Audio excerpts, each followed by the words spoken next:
Hello and welcome to The Bradley Show. I'm Bradley and today we're going to be talking about Lars von Trier's 2003 film, Dogville.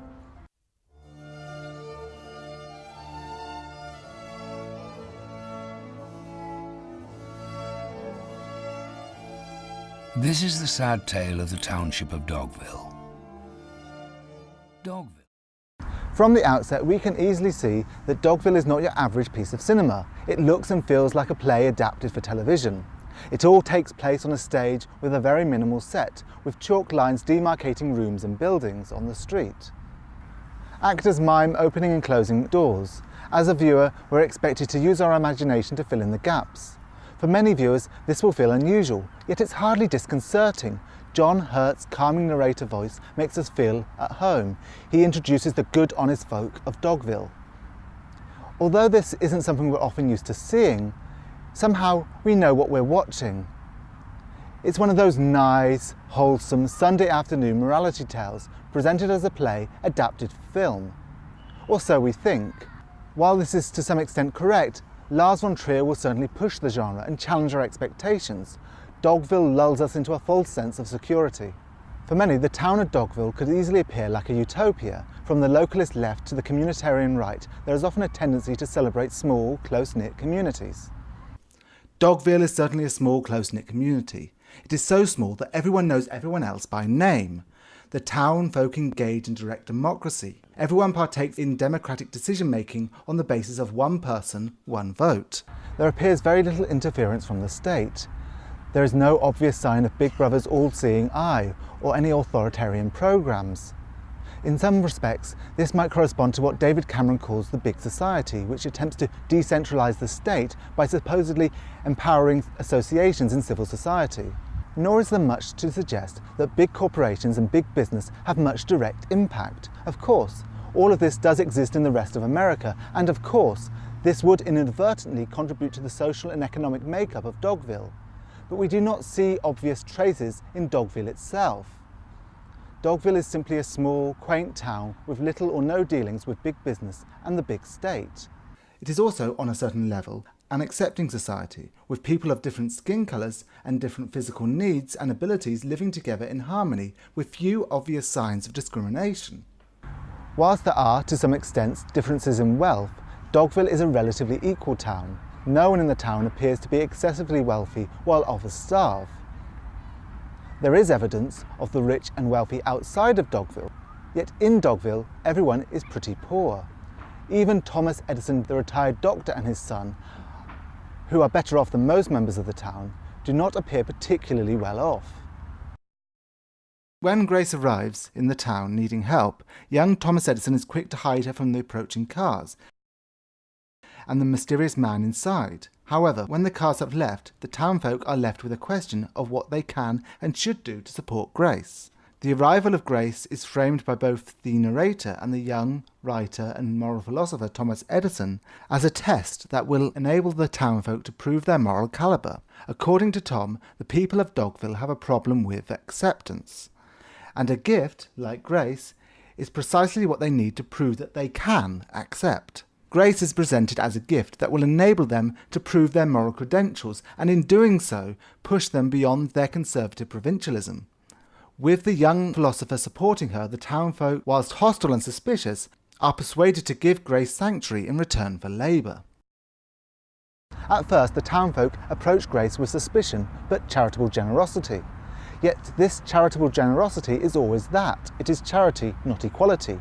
Never is Grace given an equal footing with the townfolk. She is excluded from the direct democracy that characterises their local meetings. Grace is not an equal partner in the labour process. The fruits of her labour do not belong to her. At best she is employed, at worst she is enslaved. Either way, she is exploited by the rest of the town. As the risk of harbouring a fugitive becomes greater, and the more the townfolk of Dogville become harsh, cruel and exacting, making her work longer hours for less pay, destroying her possessions, turning a blind eye as the men in the town persistently rape her, and eventually chaining a collar around her neck so that she cannot escape. All of this is done with a moralising tone.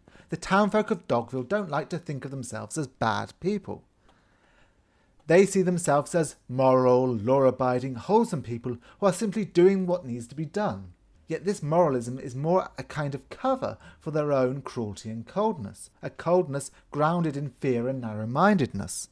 In many ways, this film could be interpreted as a critique of social conservatism and the communitarian right. The film explores how small communities grounded in values of tradition, morality, respect for the law, and a suspicion of change is capable of extreme cruelty to outsiders. The obvious parallel here is with asylum seekers seeking sanctuary from dangerous and life-threatening situations overseas. As in this film, the combination of fear and the desire to maintain the status quo can lead to, at best, an indifference to those seeking sanctuary, but at worst, something darker and crueler. This often requires those seeking sanctuary prove their worth to society in the form of labour, often extremely exploitative and underpaid. One of the problems with small, tight-knit conservative communities, especially poor ones, is that they can be deeply risk-averse, fearful and undynamic. This is often a recipe for extreme cruelty. In this respect, the film is highly critical of social conservatism, but it could also be seen as a challenge to the left. After the failures of the Soviet Union, the left have tended to shy away from taking power and have favoured small-scale transformations. Occupy movements, calls to buy locally, and experiments in direct democracy have all tended to focus on thinking small. Watching Dogville should give us some reason to be suspicious of this. Dogville is a small community with lots of communal cohesion and a form of direct democracy that nonetheless is capable of extreme cruelty and exploitation. Whilst there are some good things about tradition, small close-knit communities and direct democracies, the film shows the respect in which these are not the sole determinants of a good society. They may be valuable, but they're not sufficient. The film could also be seen as an exploration of the consequences of poverty.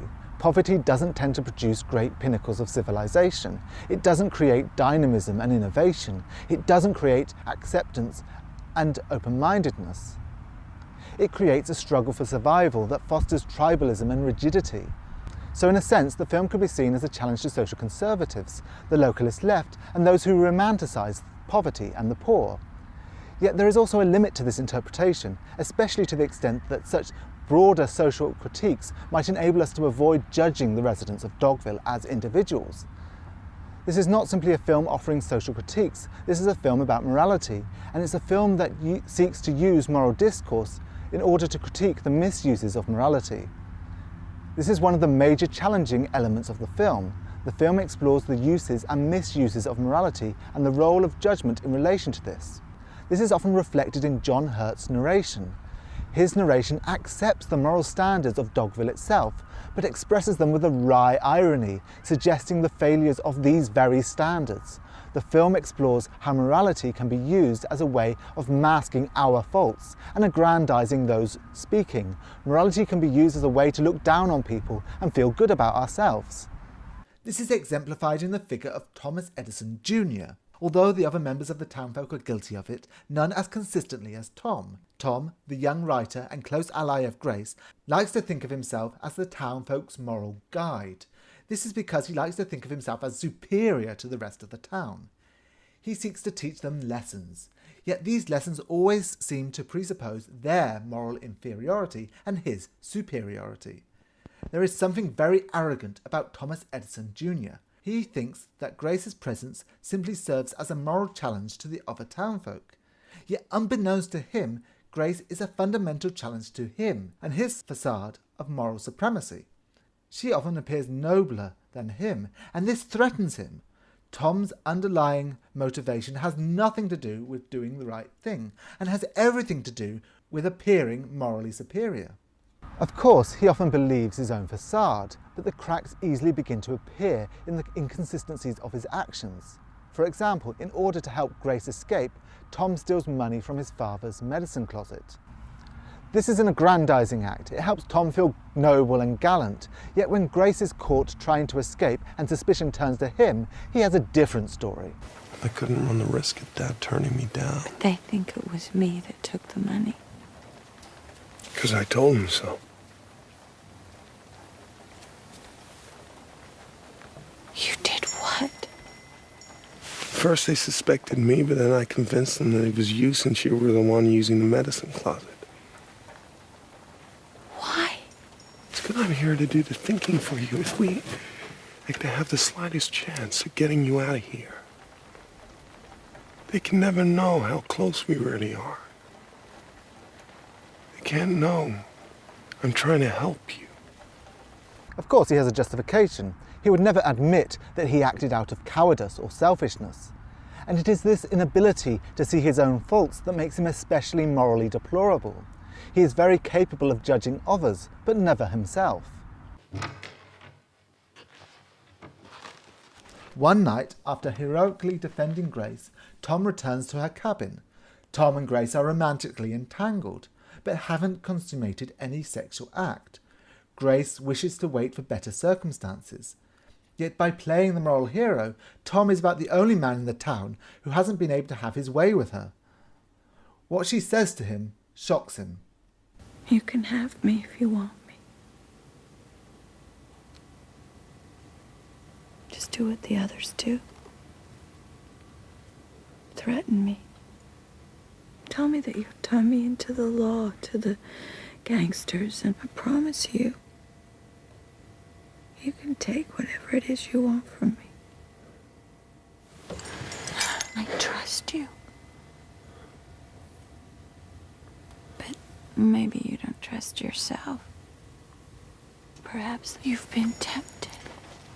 You've been tempted to join the others and force me. Perhaps that's why you're so upset.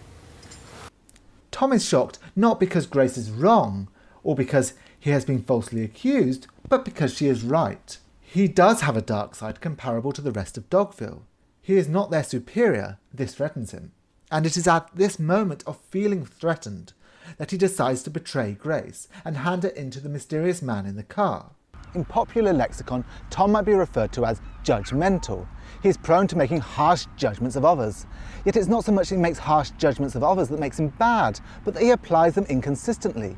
Tom has very little compassion for anyone except himself. He allows himself the excuses that he would never allow for anyone else. A more consistent example of judgmentalism is provided by the mysterious man in the car, who turns out to be none other than Grace's father, a mafia boss from the city. He is probably a strange character to choose to present the moral lesson of the film. Besides, he himself seems far from perfect, instead living off crime and corruption. Yet maybe it is because he isn't perfect, and unlike Thomas Edison Jr., holds no pretense of being morally flawless, that he seems a better orator for a positive conception of judgment. I'm not the one passing judgment, Daddy. You are. No. You do not pass judgment because you sympathize with them. A deprived childhood and a homicide really isn't necessarily a homicide, right? The only thing you can blame is circumstances.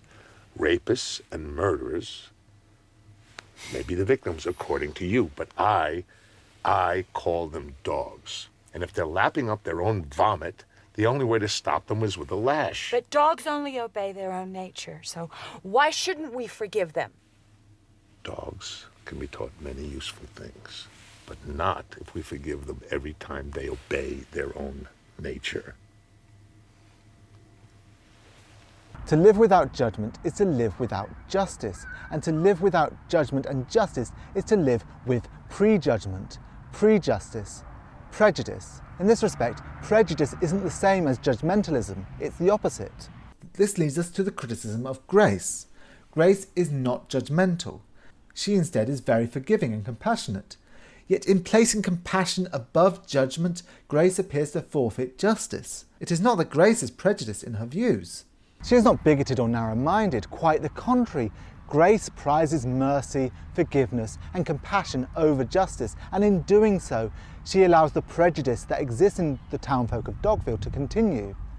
She, unlike Tom, does not speak on behalf of justice. She continually exonerates. But as her father points out, this risks also a kind of self-aggrandizement. You have this preconceived notion that nobody can't possibly attain the same high ethical standards as you, so you exonerate them. I cannot think of anything more arrogant than that. Unlike Tom, Grace's self-aggrandizing comes not in the name of justice, but compassion.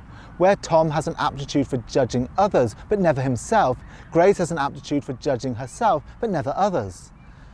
As her father says, You forgive others with excuses that you would never in the world permit for yourself. Grace, in her compassion, fails to exact the same high standards she would expect from herself.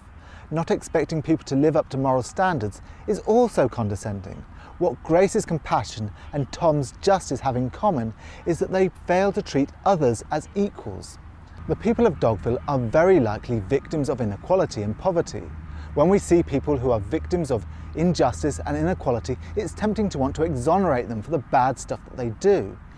Yet if we do this, if we simply pity them as victims without judging them and criticizing them when they do wrong, we fail to treat them as equals and fail to hold them up to the moral standards we'd expect from ourselves. However, this should not simply mean that we disregard extenuating circumstances. So, if this is the case, what role does mercy play? Grace's father tells us, You should be merciful when there's time to be merciful. But you must maintain your own standards. You owe them that. You owe them that. The penalty you deserve for your transgression, they deserve for their transgressions. They're human beings. No. Of course. Does every human being need to be accountable for their actions? Of course they do. You don't even give them that chance. And that is extremely arrogant. The challenge, therefore, would seem to be to make room for individual circumstances without those individual circumstances becoming uncritical exonerations. To understand social context without allowing that social context to suspend the possibility of justice. To have mercy without giving up on universalism. However, Grace, in being convinced by her father, appears to offer very little mercy at all. What we witness is bloodshed. In fact, she even goes as far as to have babies shot dead. It seems far more violent than her father's words suggest. It is hard to believe that this is simply justice. It begins to feel like revenge. This is an interesting provocation to end the film with, and it raises interesting questions. Should we accept Grace's act as a final delivery of justice? Is this what justice looks like? How merciful should Grace have been? When is it appropriate to be compassionate, and when is it appropriate to be just? Is there a difference between justice and revenge? So what makes Dogville a fascinating piece of cinema that is persistently provocative is that it challenges us, and it is unscrupulous in its challenging. No one is let off the hook lightly, and regardless of where you stand on the political spectrum, or what moral values you hold, this film should unsettle you. But not the kind of unsettled feeling you might get if you're simply witnessing a kind of grotesque and inhumane act of violence, but one where you're forced to reflect on that violence and reflect on whether you would do the same. Are you a resident of Dogville? Are you Thomas Edison? Are you Grace? Or are you the mafia boss in the car? The film is challenging because it challenges the very facade of being a good person. Thank you for watching. This has been The Bradley Show. Feel free to subscribe and don't forget to comment. See you soon.